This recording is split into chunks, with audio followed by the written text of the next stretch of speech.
Ó, aqui, o Helder Moraes me manda aqui 7 perguntas. Vamos ver se dá para responder pelo menos algumas. Né? Qual a diferença entre comunismo e socialismo? E, bom, tecnicamente falando, ou formalmente, diz que o socialismo é o regime preparatório ao comunismo. Quer dizer, é um regime no qual o Estado controla a economia totalmente, mas ainda há uma margem para, alguma margem para a livre empresa na medida das necessidades do Estado. Esse é exatamente o regime brasileiro hoje, presta atenção. Agora, você pega aquela meia dúzia de capitalistas, filha da puta, que vive de negócio com o governo, que estão enchendo o cu de dinheiro, né? E eles dizem o seguinte: olha aí o sucesso do capitalismo brasileiro, eu estou fazendo um montão de dinheiro. E, mas, olha, precisa ser muito cara de pau, muito canalha para pensar uma coisa, porque o enriquecimento de determinados grupos econômicos associados ao governo é a essência mesmo do socialismo, meu Deus do céu. Quer dizer, isso é o socialismo, isso foi aplicado em tudo quanto é... E, sobretudo, da versão fascista do socialismo. Porque a diferença entre o socialismo soviético e o socialismo fascista é que o socialismo soviético pretendia chegar à estatização total. E o socialismo fascista se contentava com o socialismo mesmo, não tinha aspirações de transformar-se no comunismo. Por quê? Porque ele sabia que o comunismo é impossível.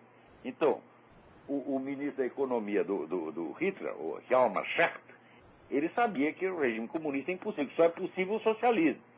Então, vamos ficar nesse socialismo assim, a gente enche o Estado de dinheiro, o Estado controla tudo, manda em todo mundo, põe os empresários de joelhos, como ele dizia, mas deixa os caras ganhar o dinheiro deles. Né? E, evidentemente, eles vão ganhar muito mais dinheiro que eles, que estão protegidos pelo Estado, são sócios do Estado. Então, isso é o socialismo, e isso é o regime brasileiro.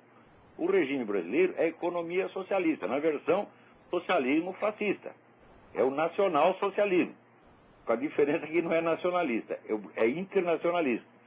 Porque dinheiro no Brasil, dinheiro vai para Cuba, vai para a autoridade palestina, vai para o Hugo Chávez, vai para toda coisa lá, mas do Brasil não. Né? Blá, blá, blá. Os partidários da doutrina marxista dizem que o regime perfeito é a democracia socialista. Democracia socialista é o quadrado redondo, meu filho. Se o Estado controla toda a economia e você tem lá 5 ou 6 potentados, tá certo, que estão aliados ao Estado, quem pode ir contra isso? Ninguém pode. Não adianta você falar contra os caras. Eles, para começar, eles controlam os meios de informação. Quer dizer,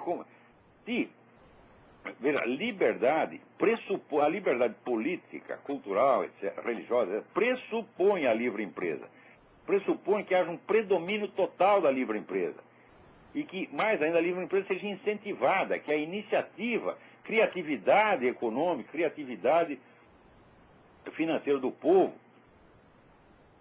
seja incentivada. Você vê, no meio da década de 80, né, o pessoal descobriu que 60% da economia nacional era economia informal. Era o sujeito que montou uma fabriquinha no fundo de quintal, era a mulher que fazia bolo para vender para a vizinhança, tá entendendo? Era o moleque que transportava os outros na bicicleta. E o brasileiro estava vivendo disso e estava indo muito bem, mas muito bem. Estava todo mundo ganhando dinheiro, sem nota fiscal, sem pagar imposto, etc. Daí, o governo viu aquilo e brilhou o cifrão no olho, né? E disse, vamos regulamentar. Regulamentar significa o seguinte: vamos cobrar imposto de todo mundo, estrangular, e essas empresinhas tudo vão fechar, tá certo? E daí somente os grandes grupos econômicos é que aguentam a legislação fiscal, aguentam a carga tributária. Então daí somente os muito grandes crescem e se integram no governo, eles viram parte da administração estatal, são sócios do governo. E os outros, pau no cu dos outros, né? Tem aquele ator Sérgio Brito, uma vez escreveu um livro de memória que se chamava O Palco dos Outros. E o pessoal dizia que era pau no cu dos outros. Então é isso aí, né?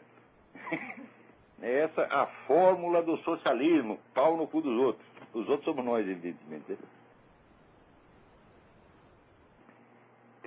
Será que em alguma época o lugar houve a tal social-democracia, da maneira justa como ele fala? Olha, tem um sujeito que eu tenho todos os motivos para detestar, que é o Jânio Cristaldo, que é um antissemita e anticristão de merda, tá certo? Metido a falar do que ele não sabe, mas quando ele fala de assuntos que são da sua competência, porque ele é um repórter, sobretudo um repórter político. Até aí ele é capaz de dizer, mas ele acha que ele é um escritor, que ele é um pensador, está completamente enganado. Então se mete a falar coisas sobre religião, sobre metafísica, só sabe besteira. Mas quando ele fala das coisas que ele entende, ele é muito bom. E ele escreveu um livro que chama O Paraíso Sexual Democrata, que é um livro sobre a experiência dele quando ele viveu na Suécia. Você vai ver que inferno que é aquilo. Tá?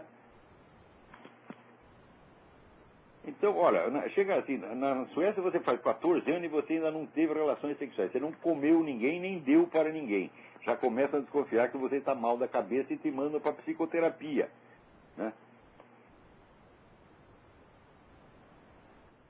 Eu conheci um... peraí, tem mais alguém na linha aí? Alô?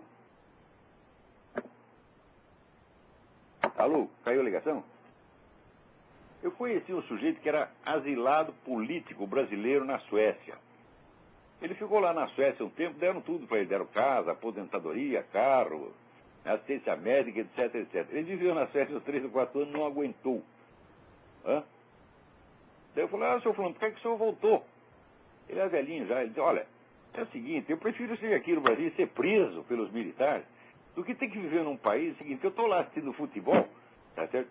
E veio meu neto e vira o canal de televisão para assistir desenho animado. Se eu vou lá e desvira, ele vai na delegacia da queixa contra mim, eu sou preso. É?